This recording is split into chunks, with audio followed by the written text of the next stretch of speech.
ओम ओम श्री सद्गुरुदेव भगवान की जय। सज्जनों, एक प्रश्न आया है भक्त के द्वारा कि महाराज जी, जब प्रभु श्री राम मानवता के रक्षक थे तब उनके बारे में वाल्मीकि रामायण में आता है कि उन्होंने शंबुक नाम का जो शूद्र व्यक्ति था वह तपस्या कर रहा था पेड़ से उल्टा लटक कर, तो उसे उन्होंने क्यों मार दिया? नहीं मारना चाहिए था, ऐसा उनका प्रश्न है।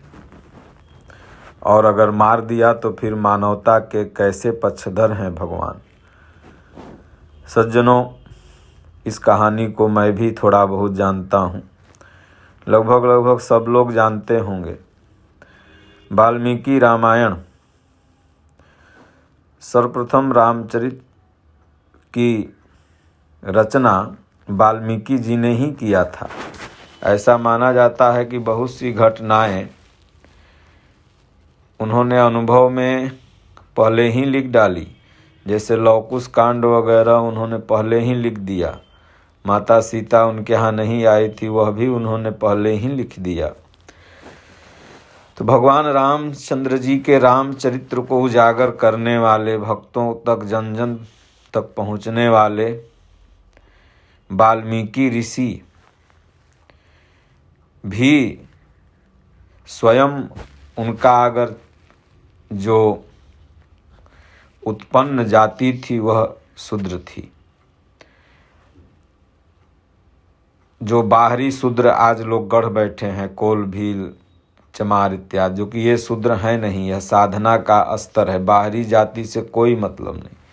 अगर थोड़ा देर के लिए लिखा जाए, देखा जाए कि भगवान का चरित्र अगर मानवतावादी नहीं होता तो उसी कुल गोत्र में जन्मने वाले वाल्मीकि जी कह मुनिते ही राम दंडवत कीन्हा आशीर्वाद विप्रवर्धिन्हा। वाल्मीकि मुनि को भगवान ने दंडवत किया और वाल्मीकि मुनि ने भगवान को आशीर्वाद दिया। और अगर भगवान का यह चरित्र होता कि वो मानवता के खिलाफ होकर के एक शूद्र को उन्होंने शंबुक को मार दिया, किसी के बहकावे में आकर के, ऋषियों के बहकावे में आके, नारद जी ने बताया, ऐसा आख्यान है, तो भला वो वाल्मीकि जी प्रभु श्री रामचंद्र जी के चरित्र को कभी लिखते? कभी न लिखते, क्योंकि वो रामचरित पहले ही लिख डाले। और उसमें अगर उनको यह अनुभव में आ जाता कि भगवान तो शूद्र के खिलाफ में है, तो उन्होंने वाल्मीकि रामायण में ऐसा जिक्र किया ही न होता। तो सज्जनों, कुछ तो भ्रांतियां तब उत्पन्न हो जाती हैं जब हम लोग उस चीज़ को समझते नहीं। रामायण वगैरह जो है यह आध्यात्मिक है, यह साधना का एक स्तर है। वाल्मीकि जी ने अपने जीवन में भगवान की कैसे भक्ति की, कैसे भगवान को हृदय में पाया, उस पूरा चरित्र का उसमें जिक्र है। उसको अगर हम लोग बाहरी समाज से जोड़ करके देखेंगे तो समाज में भ्रांति उत्पन्न होगी। अब कथा की तरफ बढ़ते हैं। क्या कथा है? जैसा कि समाज में लोग भ्रमित करते हैं और जैसा कि उत्तरकांड वाल्मीकि रामायण का पढ़ते हैं, तब उसमें है कि एक बार एक ब्राह्मण का कोई बेटा मर गया। अब वो ब्राह्मण अपने बेटा का शव लेकर के भगवान रामचंद्र जी के महल के सामने आ गया। यह जिक्र है जब भगवान राम रावण को मार के अयोध्या में आके अपनी गद्दी संभाल रहे थे। वह रोने लगा कि प्रभु, यह अकाल मृत्यु में क्यों मरा? आपके राज्य में तो अकाल मृत्यु में कोई नहीं मरता है, मेरा बेटा कैसे मरा? तो नारद जी वहीं पर थे। नारद जी ने कहा कि कोई शूद्र लगता है, तपस्या कर रहा है प्रभु आपके राज्य की सीमाओं में। ऐसे हुआ। भगवान मुनियों को लेकर के पुष्पक विमान पर बैठे और अपना चले गए ढूंढने, कहाँ गया कहाँ गया, कौन है ऐसा। वहाँ जाते हैं तो एक उल्टा लटके हुए महात्मा दिखाई पड़ते हैं जो परमात्मा का ध्यान में तल्लीन रहते हैं। जब उनसे प्रभु श्री राम ने पूछा तो उन्होंने कहा कि मैं शूद्र हूँ, तो इस पर भगवान ने उनको मार दिया। ऐसा अभी संसार में लोग इस कहानी को इसी माध्यम से पढ़ते हैं, लेते हैं, तमाम जगह डाली भी गई हैं, जिससे लोग कन्फ्यूज हो जाता है कि वह मानवता के पक्षधर भगवान ने ऐसा क्यों किया। सज्जनों, सबसे पहले आपको समझना होगा कि ये जो बाहरी वर्ण व्यवस्था है, यह मानस और रामचरितमानस या वाल्मीकि रामायण की नहीं है। यह साधना का सोपान है। संबूक का मतलब क्या होता है, शूद्र का मतलब क्या होता है, प्रभु श्री राम का मतलब क्या होता है, नारद जी का मतलब क्या होता है, जब यह हम समझ जाएंगे तब समझ जाएंगे कि नहीं, भगवान ने किसी बाहरी शूद्र व्यक्ति को नहीं मारा, बल्कि भगवान ने मानवता के हिसाब से दिखाया भी। मानस में बाबा तुलसी ने भी जिक्र किया कि सबरी को भगवान बिगड़ जाते हैं जब सबरी अपना जात बताती है। कहते हैं मेरा तुम्हारा भक्ति का नाता है, मैं जाति पाति मानता ही नहीं। वहीं राम ऐसा कैसे कर सकते हैं, विचार करने योग्य बात। मानस में बाबा तुलसीदास जी ने लिखा कि गीध अधम खग आमिष भोगी गति दीन ही जहीं जाचत जोगी। गीध को, तमाम आमिष भोगी पक्षियों को भगवान ने वह गति दी जिसके लिए वो जोगी मुनि भी तरसते थे। भगवान ने तो रावण को भी मारा था।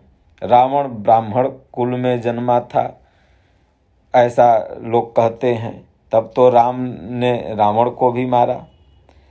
लोग कहें कि देखिए ब्राह्मण को भी राम ने मार दिया। तो बाहरी जाति वालों को इन सब साधनात्मक पहलुओं पर विचार करने से पूर्व, कुछ भी अपनी व्याख्या प्रस्तुत करने से पूर्व, एक बार महापुरुष जो समाज को एक करके लेके चलते हैं, वैसे महापुरुष से उस पर राय जाननी चाहिए। उसके बाद ही उस विचारधाराओं पर, उस व्याख्यानों पर टीका टिप्पणी करना चाहिए। तो समबुक का मतलब होता है सम माने बराबर। शूद्र था इसलिए भगवान ने उसको मार दिया। शूद्र का मतलब होता है साधना के प्रथम स्तर।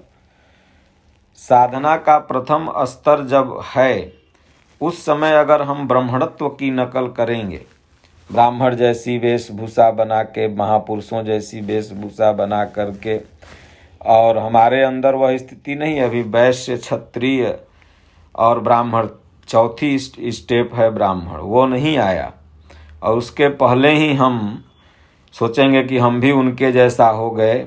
तो भगवान ने कहा नेहा विक्रमो नासोस्ति प्रत्यवायो न विद्यते स्वल्पम अपस्य धर्मस्य त्रायते महतो भयात्।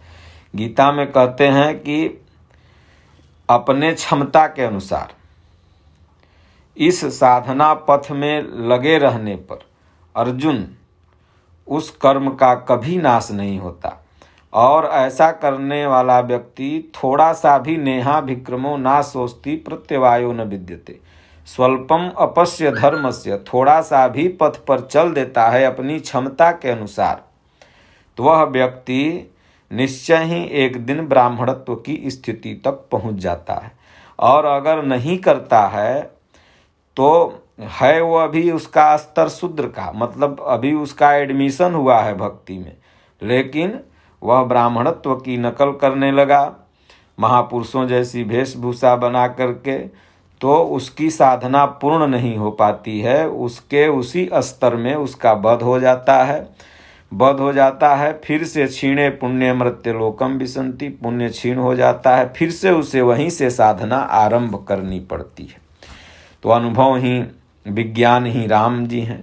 नारद नाद धन रंध स नारद, जिनकी इंद्रियां वशीभूत हो गई हैं भगवान की नाम के सिवा, उनको कुछ नहीं सुनाई दे रहा है, सिर्फ ओम का नाद, ईश्वर का नाद ही सुनाई दे रहा है। ऐसे महापुरुष कहते हैं कि देखिए आपके राज्य में भगवान मतलब कि अपने अपने क्षमता के अनुसार ही भजन करने का विधान शास्त्रों में वर्णित है।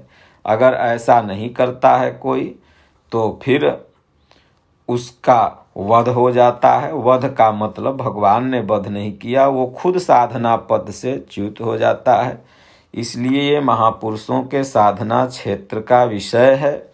इस पर अकारण कोई विशेष जाति के लोग, चाहे उच्च वर्ग हो चाहे निम्न वर्ग, जो ऐसा माना जाता है अभी समाज में, चाहे बैकवर्ड हो फॉरवर्ड हो कोई भी हो, इन सब ग्रंथों में क्या लिखा हुआ है उस पर आवेग में आकर के अविवेक टीका टिप्पणी नहीं करना चाहिए।